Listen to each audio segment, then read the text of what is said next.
Hi everyone, exam medicine channel में आप सभी का स्वागत है। इस वीडियो में हम बात करेंगे इलाहाबाद यूनिवर्सिटी में जो आपके जूनियर ऑफिस असिस्टेंट के स्किल टेस्ट होने हैं उसके विषय में। आप सभी के कुछ डाउट हैं उसको भी मैं इसमें सॉल्व करूंगी, जो कि आप लोग कमेंट सेक्शन के माध्यम से पूछ रहे हैं और उसको सिर्फ एक मैसेज के द्वारा बता देना पॉसिबल नहीं है, इसलिए ये वीडियो बनाया गया है। जितने भी कैंडिडेट जूनियर ऑफिस असिस्टेंट के उन्हीं के लिए ये वीडियो यूज़फुल होगी। देखिए, मैंने इस चीज़ को कई बारी बताया है, आज फिर से बता दे रही हूँ। आप लोग जो फ़ॉन्ट को लेकर परेशान हैं या टाइपिंग को लेकर परेशान है कि स्किल टेस्ट में क्या आएगा, मैंने जितनी बार भी इसके बारे में आपको बताई हैं चीज़ें, मैंने क्लियरली बताया है कि क्या चीज़ें हो सकती हैं। और जितने लोगों ने एग्ज़ाम दिया है उसमें से भी कुछ कैंडिडेट थे कि उन सबको ये चीज़ पता है, और आप लोगों में से ही बहुत सारे लोगों ने ही ये चीज़ें बताई भी हैं कि जो आपके पेपर कैंसिल हुए थे तो वहाँ पे आपको क्या कराया गया था और क्या नहीं। मैंने बताया है कि जो चीज़ें कैंसिल हुई थी अब उसका पैटर्न तो बदला हुआ दिखेगा। बात करते हैं, सबसे ज़्यादा आप लोग के डाउट है टाइपिंग को लेकर, हिंदी में भी करना होगा, इंग्लिश में भी करना होगा कि नहीं। तो देखिए, अगर हम सिर्फ नोटिफिकेशन की बात करें जो मेन ऑफिशियल होता है उस पर ऐसा कहीं नहीं लिखा है कि आपको दोनों करना है। आप मेन ये एसेंशियल क्वालिफिकेशन में दूसरी लाइन को पढ़िए, लिखा है ना आपको कि having a typing speed of 30 word पर मिनट इन इंग्लिश और 25 वर्ड पर मिनट इन हिंदी। तो यहाँ से यहाँ तक में आप देखेंगे तो आपको लिखा है कि आपकी स्पीड क्या होनी चाहिए, इंग्लिश में होनी चाहिए 30 वर्ड पर मिनट और हिंदी में होनी चाहिए 25 वर्ड पर मिनट। ये तो सिर्फ है टाइपिंग अगर वो कराते तो, लेकिन इन्होंने बाद में एक नोटिस जारी की जिसमें स्किल टेस्ट में आपके 100 नंबर को कहा है कि 100 नंबर का स्किल टेस्ट होगा। तो स्किल टेस्ट हो रहा है, इस वजह से इसकी टाइमिंग 1 घंटे कर दी गई है। और आपको टाइपिंग के लिए जितने भी चाहे डेटा एंट्री ऑपरेटर के कैंडिडेट हो, कंप्यूटर ऑपरेटर जो भी एग्ज़ाम कराए जा चुके हैं, उन सभी में क्या हुआ था कि आपको 1 घंटे के अंदर कुछ आपको पेपर पे चीज़ें मिली थी कि सेम टू सेम आपको सिस्टम में करना था, चाहे वो स्प्रेडशीट की रही हो, पावर पॉइंट या जो है MS वर्ड से चीज़ें रही हों, उन सब चीज़ों को 1 घंटे में मैनेज करके कंप्लीट करना था। लेकिन जूनियर ऑफिस असिस्टेंट में अगर आप टाइपिंग की बात करेंगे तो अगर आपकी इंग्लिश की स्पीड सही है, इंग्लिश में टाइपिंग करते हैं तो सिर्फ इंग्लिश में ही टाइपिंग करें। और जो हिंदी के कैंडिडेट हैं इनको हिंदी में आती है तो आप अपनी प्रैक्टिस कर सकते हैं हिंदी के लिए, लेकिन करनी वहाँ पर सिर्फ एक ही है।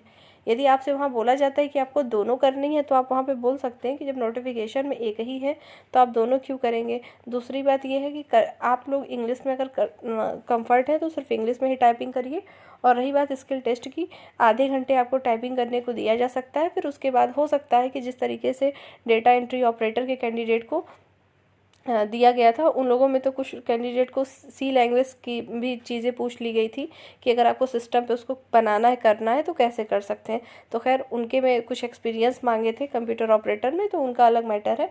लेकिन आप सभी लोगों को सिर्फ टाइपिंग करनी होगी और MS वर्ड पे चीज़ें आपको बनाने को दिया जा सकता है कि किस तरह से आप बनाएंगे या स्प्रेडशीट पे, लेकिन ऐसा कुछ भी नोटिफिकेशन में नहीं है। ये जो मैं आपको बता रही हूँ एक अनुमान है कि ऐसा हो सकता है। और रही बात दोनों लैंग्वेज को लेकर, तो ऐसा कुछ नहीं है, आप हिंदी में करते हो तो हिंदी में ही करते रहो, दोनों आती है तो अच्छी बात है, दोनों में करिए। और फ़ॉन्ट की रही बात, अगर आपको कुर्ती देव पे आती है तो उसी पे करिए, मंगल फ़ॉन्ट पे आती है तो उस पे करिए, किसी को चेंज करके करने की कोई आवश्यकता नहीं है कि आप हिंदी पे कर रहे हैं तो कुर्ती देव में करूँ या मंगल फ़ॉन्ट पे करूँ। तो जिसको जो आता है वो करता रहे, किसी को कुछ नहीं आता तो सिर्फ इंग्लिश करें। और इंग्लिश में भी आपकी अगर 30 वर्ड पर मिनट स्पीड नहीं भी है और 13 को आपके एग्ज़ाम है तो 13 को आप जाइए देने एग्ज़ाम, स्पीड कम है तो भी, क्योंकि वहाँ पे नंबर आपको मिलेंगे। दूसरी बात ये है, आपकी ये भी क्वेरी थी कि जो 100 मार्क्स हैं क्या उस मेरिट में जोड़े जा रहे हैं या नहीं। तो मैं इस चीज़ को क्लियर बता दूं कि जो उनका क्राइटेरिया है रिजल्ट देने का, उससे तो ये भी नहीं पता चल रहा है कि आपने रिटर्न में कितने नंबर पाए। तो ये कैसे बताया जा सकता है कि स्किल टेस्ट में 100 नंबर जो दे रहे हैं कितने मिले या उसमें जोड़ रहे हैं कि नहीं, ये तो सिर्फ यूनिवर्सिटी को ही पता है। इनको बताना चाहिए ही था कि रिटर्न में आपके कितने नंबर आए प्लस जो आप स्किल टेस्ट में पाएंगे। तो आपको फाइनल रिजल्ट में ना ही ये 100 नंबर दिखेगा कहाँ जुड़ा, ना ही रिटर्न का दिखने वाला है, अभी तक जितने रिजल्ट आए उसके अकॉर्डिंग। तो ये तो आप भूल जाइए कि आपको पता चलेगा कि 100 नंबर ऐड होंगे कि नहीं होंगे, ये कोई आपको नहीं बता सकता। यूनिवर्सिटी में जो जहाँ से आ रहे हैं रिजल्ट वो उन्हीं को पता है कि क्या हो रहा है, क्योंकि जिस तरह की इनका फॉर्मेट है थोड़ा ठीक नहीं है रिजल्ट देने का, आप सबको पता है। और बाकी आप सब समझदार खुद ही हैं कि आप देख सकते हैं। उम्मीद है अब आपके कोई भी डाउट नहीं होंगे टाइपिंग को लेकर। और दूसरी बात ये है, आप लोग क्वेश्चन इसलिए इतना पूछ लेते हैं क्योंकि आप लोग कंप्लीट चीज़ें देखते ही नहीं हैं। अगर आप एक बार में पूरी चीज़ें सुन लेंगे तो आपको कोई डाउट ही नहीं रहेगा। उम्मीद है कि टाइपिंग से लेकर आपको क्या करना है समझ में आ गया होगा कि आपको इंग्लिश करनी है या हिंदी, कोई भी करिए। अगर एक तो अच्छी होनी चाहिए, या तो हिंदी बहुत बेहतर हो या तो इंग्लिश बहुत बेहतर हो। दोनों आता है तो और बेहतर है।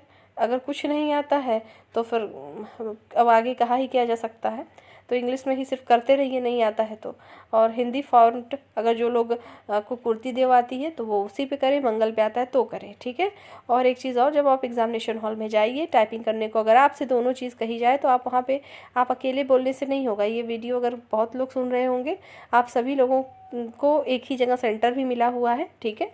तो आप सभी लोग जब जाएंगे, अगर ऐसा है तो आप बोल सकते हैं कि जब नोटिफिकेशन में मेंशन ही नहीं है कि दोनों करना है या एक, तो चीज़ें आपको समझ में आएगी। आपने भी देखा होगा कुछ कैंडिडेट ने ही कमेंट किए थे कि उनसे वहाँ बोला गया पहले टाइपिंग करने को, फिर जब कैंडिडेट ने, मतलब काफ़ी कैंडिडेट बोले तो फिर उन्होंने चेंज करा दिया।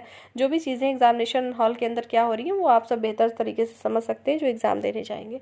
फिलहाल आप सभी लोग अपनी तैयारी अच्छे से करते रहिए। 13 को एग्ज़ाम है, और ये भी है कि कुछ कैंडिडेट के शायद 13-14 में कुछ और भी एग्ज़ाम लगे होंगे। आए थे आपके इससे भी कमेंट, तो मैं बता दूँ आपके चाहे जो भी हो, अब इनको तो अपना डेट बदलना नहीं है, आपका 13 को है। यदि ऐसा कुछ होगा तो आपको बता दिया जाएगा। अभी फ़िलहाल इतना मान के चलिए कि 13 को ही आपको देने जाना है एग्ज़ाम। तो टाइपिंग से रिलेटेड, स्किल टेस्ट से रिलेटेड चीज़ें समझ में आ गई होंगी। और एक चीज़ और बता दें कि अगर किसी को टाइपिंग आती है, कंप्यूटर भी उसे आता है, जैसे वर्ड पे वर्क करने आता हो, एक्सेल पे करने आता हो, तो आप थोड़ा बहुत वो भी चीज़ें देख सकते हैं, ठीक। ऐसा कुछ है नहीं कि ऐसा ही आएगा। जब इन्होंने कोई चीज़ क्लियर ही नहीं की तो मेरे कह देने से तो फिक्स वही आएगा नहीं, ठीक। एक अनुमान है मेरा कि किस तरीके से प्रश्न बन रहे हैं, कैसा पैटर्न रहा है, उसके अकॉर्डिंग आपको चीज़ें बताई जा सक रही हैं, ठीक। और जो जानकारी आपको दी जा रही है इसे मानने के लिए कोई बाध्य नहीं है। यदि आप अपने तरीके से सोच के कर सकते हैं तो करिए, बेहतर है। ये सजेशन सिर्फ उन्हीं कैंडिडेट के लिए जिन्होंने ये सारे क्वेश्चन पूछे थे। इस वीडियो में इतना ही। नेक्स्ट वीडियो में हम फिर मिलेंगे, तब तक के लिए टेक केयर। जय हिंद।